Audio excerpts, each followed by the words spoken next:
भगवान का दूसरा विवाह हुआ एक भालू की पुत्री से। किसकी पुत्री से? भालू की पुत्री से। बोले ये कैसे संभव है? बोले संभव है। बोले एक बड़ी सुंदर कथा आती है। सत्राजिता स्वतनयाम कृष्णाय कृतकिल्बिषः श्यमंतकेन मणिना स्वयमोद्यम्य दत्तवान्। बोले उस द्वारिका नगरी में कि उस द्वारिका में एक प्रतापी राजा रहते थे जिनका नाम था सत्राजित। बड़े प्रतापी थे, भगवान सूर्य के परम भक्त। भगवान सूर्य ने प्रसन्न होकर के एक मणि प्रदान की थी जो कि 8 भार सोना प्रतिदिन ये आपको प्रदान करेगी। अब सज्जनों, एक दिन की बात है, महाराज सत्राजित पहुंचे कहां? दरबार में। भगवान श्री कृष्ण ने उनसे ऐसे ही बोल दिया कि बोले महाराज आपके परिवार में कितने सदस्य हैं? बोले मैं, मेरी पत्नी और मेरे एक भाई हैं और मेरी एक पुत्री है, 4 लोग मात्र। बोले मात्र 4 लोग? बोले हाँ। तो बोले इतनी महंगी, इतना धन देने वाली मणि की आवश्यकता आपको शायद इतनी नहीं होगी। अगर आप चाहें आपकी सुरक्षा के लिए, समय आने पर आपकी व्यवस्था के लिए और इस राज्य का कार्यभार चलाने के लिए, इस राज्य को चलाने के लिए जो आपके पास मणि है ना सोना देने वाली, इसको आप राज्य में जमा कर दीजिए। आपको जितना धन जब चाहिए आप ले जाएं और इससे राज्य चलने में सहयोग होगा। अगर आप चाहें तो बताइए, दे सकते हैं क्या? राजा ने बिल्कुल इनकार कर दिया। बोले नहीं, मेरी मणि मैं किसी को नहीं दूंगा। भगवान ने कहा हम तो पूछ रहे हैं, ये आपकी चीज है, आपका मन। एक दिन की बात है, कौतूहलवश सत्राजित के जो भाई प्रसेन थे ना, सत्राजितः किम करोद ब्रह्मन् कृष्णस्याकृविषम्।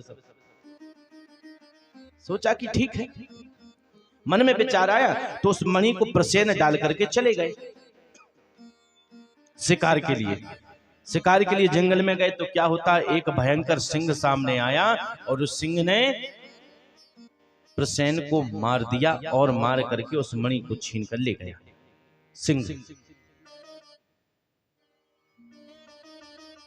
अब बहुत समय व्यतीत हो गया, 1 दिन निकला, 2 दिन निकले, 3 दिन हो गए। जब प्रसेन वापस राज्य में यानी घर नहीं पहुंचे तो सत्राजित को चिंता हुई कि मेरा भाई नहीं आया है और मणि पहन करके गया था। थोड़े समय इंतजार किया तो क्या सोचने लगे सत्राजित, बोले हो ना हो मुझे ऐसा लगता है कि श्री कृष्ण ने मुझसे मणि मांगी थी और मैंने वह मणि उनको प्रदान नहीं की, तो शायद हो ना हो श्री कृष्ण ने ही मेरे भाई को मार करके मणि छीन ली होगी। ये मन में विचार आ गया और यही बात अपनी धर्मपत्नी को सुना दी। बोलो राधे राधे, कि शायद होना हो श्री कृष्ण ने ही मेरे भाई को मारा होगा। बोले ये अभी मुझे शंका है, ये किसी से भी कहना मत। लेकिन अब माताओं के पेट में बात कहां से पचे। बोलो राधे राधे।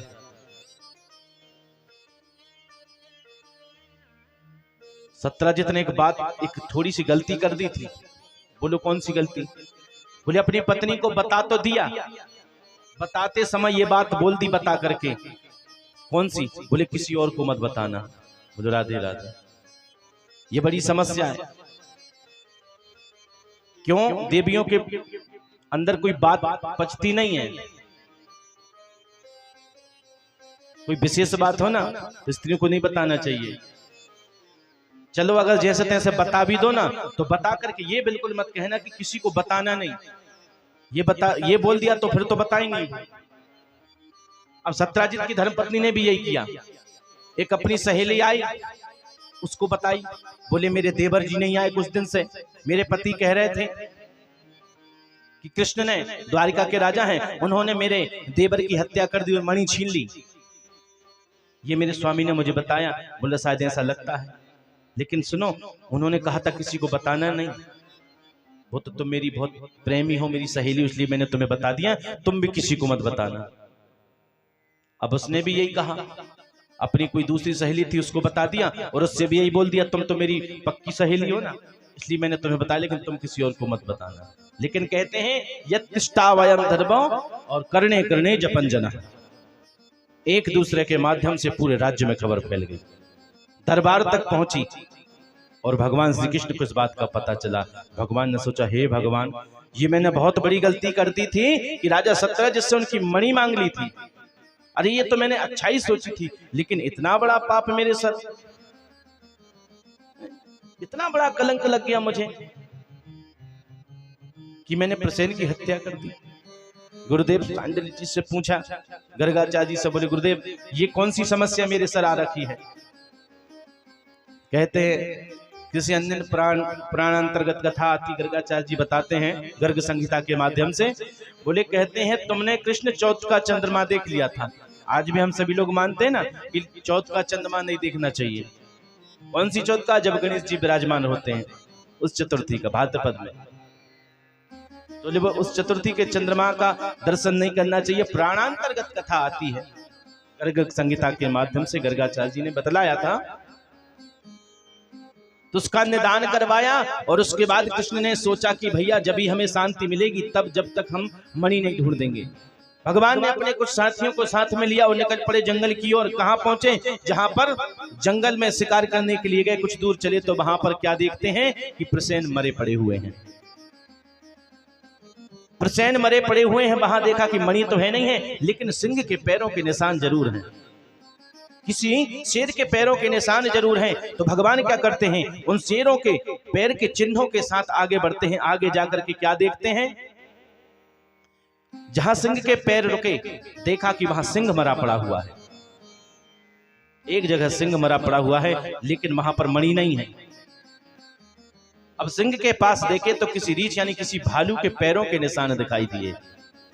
तो उन पैरों के माध्यम से गए। भगवान उन पैरों के माध्यम से आगे बढ़ते चले जाते हैं। तो जैसे जैसे उन पैरों के निशान खत्म हुए तो क्या पाते हैं, वहां जाकर एक बहुत बड़ी कोई गुफा दिखाई दी। भगवान श्री कृष्ण उस गुफा के समीप पहुंचते हैं और बहुत विशाल गुफा दिखाई दी। पत्थर हटाया, जाने का प्रयत्न किया और सभी ने रोका कि बोले प्रभु पता नहीं कैसी गुफा है, कितनी बड़ी गुफा है, यहाँ कोई राक्षस दैत्य या कोई जीव जंतु ऐसा कोई पशु रहता हो तो हमें नुकसान हो सकता है। भगवान कहते भाई ढूंढना तो पड़ेगा।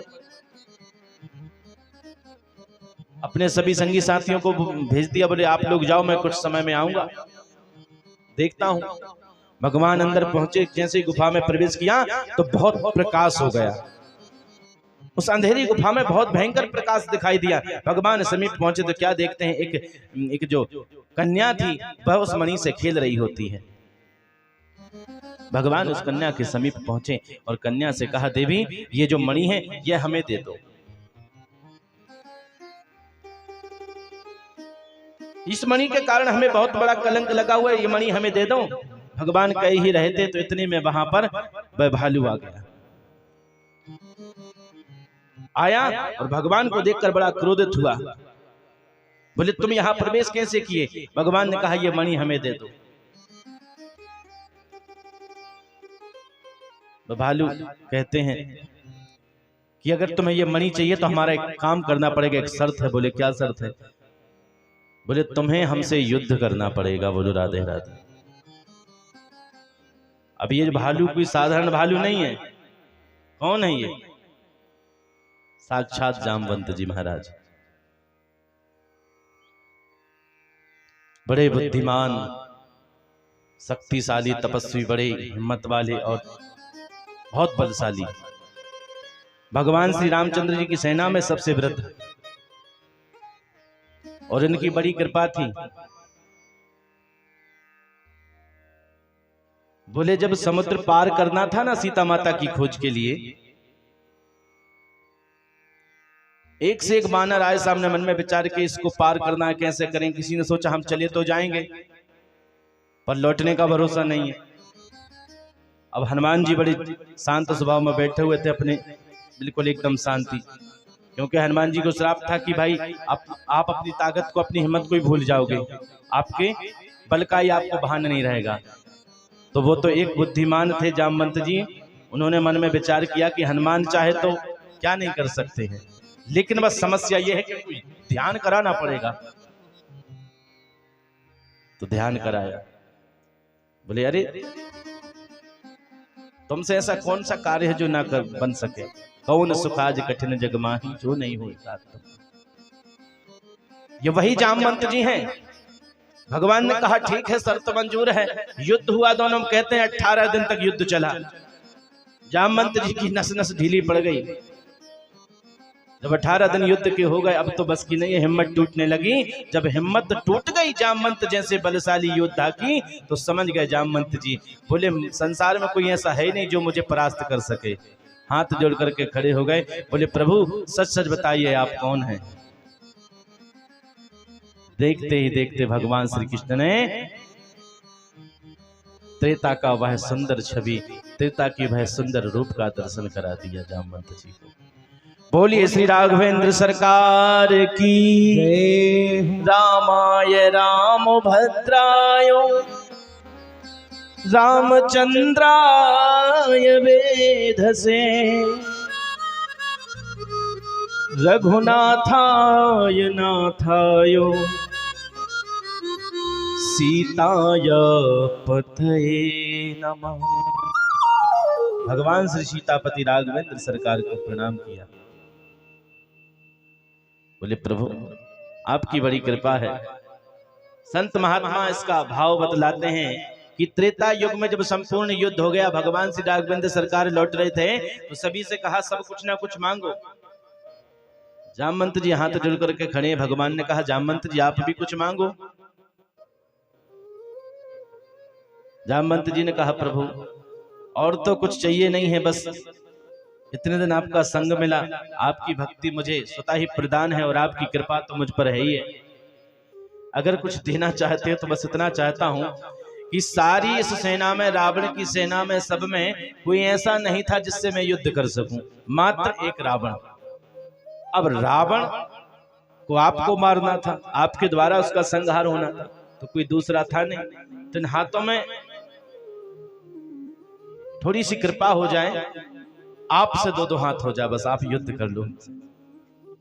क्योंकि रावण सबसे बलशाली था और रावण से बलशाली आप, जो रावण का संहार किए। बोलो राधे राधे। इसलिए आप हमसे युद्ध कर लो। भगवान कहते हैं देखो ये तो संस्कार के खिलाफ हो जाएगा कि स्वामी और सेवक का युद्ध हो, क्योंकि भगवान श्री राघवेंद्र सरकार मर्यादा पुरुषोत्तम है ना, ये तो मर्यादा के विरुद्ध होगा ना स्वामी और सेवक का युद्ध।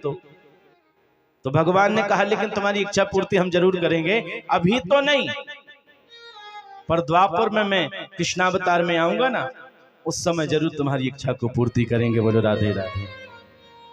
आज द्वापर में भगवान श्री कृष्ण ने जामवंत जी की इच्छा पूरी कर दी, जामवंत जी को वरदान दिया। जामवंत जी ने कहा प्रभु अब तो बस बैठ करके आपका भजन करेंगे, बस इतनी कृपा कर दो। बोले क्या? इस मणि के साथ में मणि वाली को भी ले जाओ।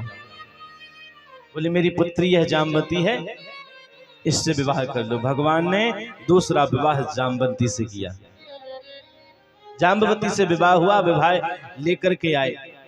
अब जब भगवान मणि को लेकर के आए, ध्यान से सुनना, मणि को लेकर के आए और राजा सत्यराजित को मणि प्रदान की। बोले लो महाराज इस मणि से मुझे बड़ी समस्या हुई है, बहुत बड़ा कलंक लगा है, आप अपनी मणि को संभालो। अब जब मणि वापस की तो सत्यराजित राजा बड़े लज्जित हुए, बहुत लज्जित हुए महाराज। अब क्या करें? क्षमा याचना की और कहा कि प्रभु इस मणि को आप रख लीजिए। भगवान ने कहा ना बाबा ना, अब हम इस मणि को नहीं लेंगे। क्यों? इस मणि के कारण हमें बहुत कलंक लगा और अब कह रहे हो ये मणि आप रख लो, तो हमें ये मणि नहीं चाहिए। राजा सत्यराजित ने सोचा क्या करें, हाथ जोड़ करके विनती की। बोले मेरी पुत्री से आप विवाह कर लो, इतनी कृपा तो मुझ पर कर दो। मेरी पुत्री है सत्यभामा। भगवान ने तीसरा विवाह सत्यभामा से किया और सत्यराजित राजा ने विवाह के साथ वह मणि सत्यभामा को दे दी। बोलो राधे राधे। भगवान का तीसरा विवाह सत्यभामा के साथ में हो गया।